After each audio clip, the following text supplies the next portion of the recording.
I took the night watchman job at Harrogate Mill because I needed the money, and because the ad said minimal human interaction required. What they didn't mention was why the previous 3 guards had quit without notice.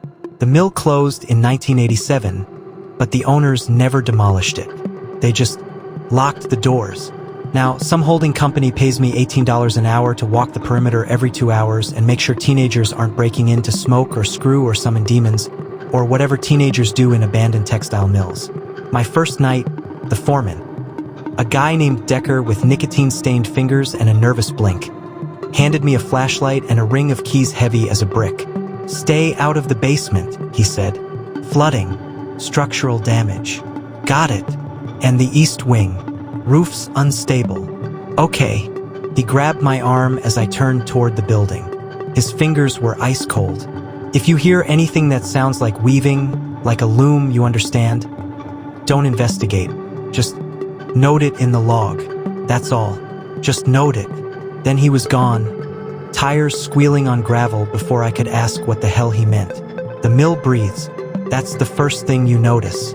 The wind finds every crack in the window boards, every gap in the brickwork, and it plays this place like an instrument.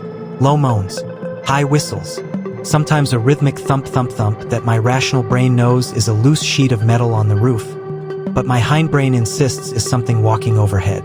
I started my rounds at 11 p.m.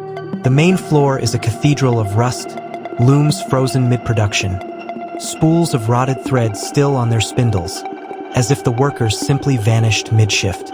My flashlight beam caught dust motes dancing in the air, and I told myself that's all they were. Dust, not ash, not something else. At 11:47, I found the first door. It was in the north corridor, painted industrial green like all the others, but this one had fresh scratches around the keyhole. Deep gouges in the metal, as if someone had tried to pick it with a knife. The logbook in my jacket pocket had entries going back 6 months. I flipped to tonight's date and found a note in Decker's cramped handwriting. "Door secure at 6 p.m. Do not enter." Below it, in different ink, bluish black, almost iridescent in my flashlight, someone had added, "She's still in there." I checked the previous pages. The same 2 entries every night going back weeks. Decker's warning and that response. Always the same handwriting. Always that same ink that seemed to drink my light rather than reflect it. I moved on. Fast. Midnight found me in the cafeteria, eating a sandwich I didn't taste and trying to get cell service. The mill is a dead zone. No bars, no Wi-Fi, just me and the wind and the distant thump-thump-thump that definitely, absolutely was just loose sheet metal. That's when I heard the loom. Not the wind. Not my imagination. The distinct clack-clack-clack of a shuttle flying back and forth. The rhythmic thump of a beater bar compacting the weft. Textile mills have a sound, industrial, relentless, almost mechanical breathing. This was that sound, but wrong. Too slow. Each clack stretched out like the machine was running underwater, or like something was resisting it. Came from below me, the basement, the flooded, structurally unsound, absolutely off-limits basement. Decker's voice in my head. Just note it in the log. I noted it. My hand shook so hard the pen skipped.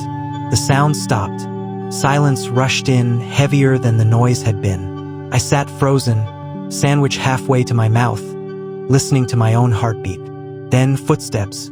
Wet footsteps. Squish, squish, squish. Coming up the stairs from the basement. Slow, deliberate, pausing between each step as if climbing required enormous effort. Or as if the climber was listening for me. I should have run. I know I should have run. But something in that rhythm hypnotized me. The wet slap of flesh on concrete, the pause, the wet slap again. My flashlight died. I shook it, slapped it, and it flickered back to life just as the footsteps reached the top of the stairs. Nothing there. Just a puddle spreading across the linoleum, dark in my wavering light. Not water. Too thick. Too red. I ran. I don't remember deciding to run, but suddenly I was sprinting through the north corridor, past the scratched green door, toward the exit. The wind had become a scream. The thump-thump-thump was everywhere now, surrounding me, and underneath it, woven through it, That slow clack, clack, clack of the impossible loom. The exit door was locked. I knew it wasn't locked. I come through it 20 minutes ago, but the key wouldn't turn, and when I pressed my face to the cracked glass, I saw why.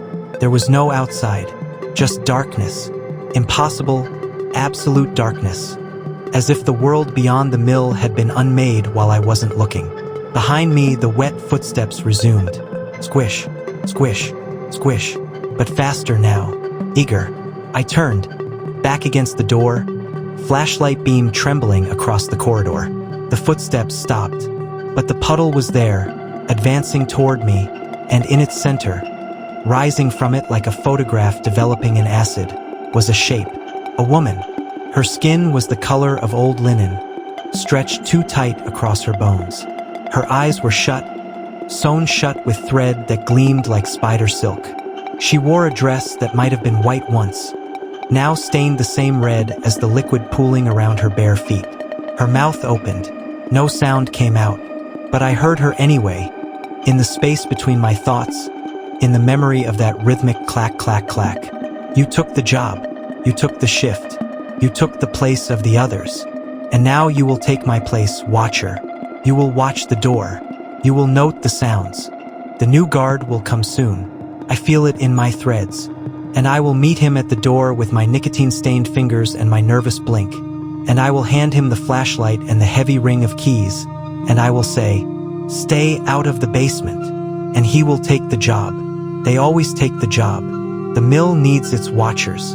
The loom needs its thread. And we are all, in the end, just waiting to be woven into something larger than ourselves. The Harrowgate Mill is currently hiring night watchmen. Competitive pay. Minimal human interaction required. Apply within.